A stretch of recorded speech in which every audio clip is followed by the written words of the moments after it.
नमस्कार. महाराष्ट्र योजना कॉर्नरमध्ये आपल्या सर्वांचे स्वागत आहे. आजच्या व्हिडिओच्या माध्यमातून आपण बघणार आहोत की संजय गांधी निराधार अनुदान योजनेच्या सर्व लाभार्थ्यांसाठी आपण आजच्या व्हिडिओच्या माध्यमातून बघणार आहोत की मार्च महिन्याचा हप्ता कधी जमा होणार आहे, अर्थसंकल्पामध्ये या योजनेसंदर्भात काय घडामोडी झालेल्या आहेत व काही योजना सांगितलेल्या आहे, काही माहिती सांगितली आहे की आपण आजच्या व्हिडिओच्या माध्यमातून सांगणार आहे. त्याआधी तुम्ही जर माझ्या चॅनलवरती पहिल्यांदा आला असाल तर चॅनलला लाईक, सबस्क्राईब आणि शेअर करायला विसरू नका, जेणेकरून अशीच महत्त्वपूर्ण अपडेट्स तुम्हाला पुढे देखील मिळत राहतील. जिल्हाधिकारी कार्यालयाच्या माध्यमातून सर्व लाभार्थ्यांसाठी नवीन परिपत्रक आणि सूचना जारी करण्यात आल्या होत्या व सूचना दिव्यांग लाभार्थ्यांसाठी खूप महत्त्वपूर्ण होत्या. दिव्यांगांसाठी सहाय्यत पोर्टल सुरू केले आहे. पोर्टल सर्व दिव्यांग लाभार्थ्यांना नोंदणी करणे आवश्यक आहे. एकदा लाभार्थी दिव्यांग असेल तर त्याला या योजनेचा लाभ मिळत असेल तर त्याने याचा लाभ घ्यावा. म्हणजेच की आता जे लाभार्थी असतील दिव्यांग लाभार्थी, सरकारने दिव्यांगांसाठी स्वतंत्र दिव्यांग विभाग देखील तयार केलेला आहे. पुढे दिव्यांग लाभार्थ्यांना म्हणजेच की विभागामार्फत लाभ दिला जाणार आहे. ही गोष्ट आपण आता स्पष्ट बघितलं की महिन्याचा जो काही हप्ता आहे तो आधीप्रमाणेच मिळणार आहे. म्हणजेच की महिन्याचा जो पैसा जुन्याचा पैसा आहे जुन्या पद्धतीने जमा होणार आहे. मार्च नंतर जे काही पुढील हप्ते असतील ते दिव्यांग कल्याण विभागाच्या माध्यमातून पुढे जाण्याची प्रक्रिया होणार आहे.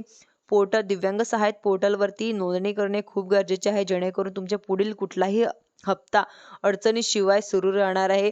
व महत्त्वपूर्ण असं म्हणजेच की दिव्यांग लाभार्थी असेल किंवा नवीन पोर्टल नोंदणी करत असताना कागदपत्रांची गरज लागणार आहे.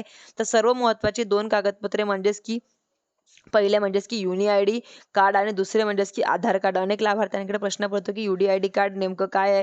तर दिव्यांग व्यक्तींनी दिले जाणारे एक नवीन युनिक ओळखपत्र म्हणजेच की सरकारकडून दिव्यांग व्यक्तींची अधिकृत ओळख म्हणजेच की कार्ड दिले जाते. नोंदणी करताना UID कार्ड, आधार कार्ड एकमेकांशी लिंक असणे आवश्यक आहे.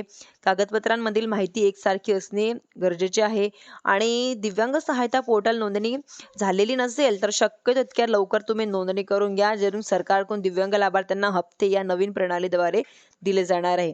म्हणजेच की मिळण्याची अडचणी येण्यास शक्यता असू शकते. सर्व दिव्यांग लाभार्थ्यांना एक विनंती आहे की UID कार्ड हे आधार कार्ड तयार ठेवून दिव्यांग सहाय्यक पोर्टल नोंदणी नक्की पूर्ण करा, जेणेकरून पुढचे कोणतेही हप्ते तुम्हाला अडचणीशिवाय मिळतील. म्हणजेच की महाराष्ट्र राज्याचा 2026 मध्ये 27 या वर्षाचा अर्थसंकल्प विधानसभेच्या सादर केला जात आहे. अर्थसंकल्पाचा थेट संबंध संजय गांधी निर्धार योजना लाभार्थी देखील या कारण सरकार म्हणजेच की बजेट सादर करते. राज्यातील विविध योजनांचा संपूर्ण वर्षासाठी लागणारा निधी निश्चित केला जातो. संजय गांधी निर्धार अनुदान योजना, श्रावणबाळ योजना, विधवा महिला योजना तर अशा अनेक सामाजिक योजनांसाठी दरवर्षी अर्थसंकल्पामध्ये वेगळा निधी असतो, काढलेला असतो. म्हणजेच की आपण सरळ बघितलं तर पैसे आहेत, किती पैसे आहे व पूर्ण वर्षासाठी किती पैसे बजेटमध्ये दिलेले आहे, बजेटमध्ये मंजूर केला जातो, हे आपल्याला बजेटमध्ये कळतं. निधीतून दर महिन्याला लाभार्थ्यांच्या खात्यांमध्ये अनुदान हे जमा केलं जातं.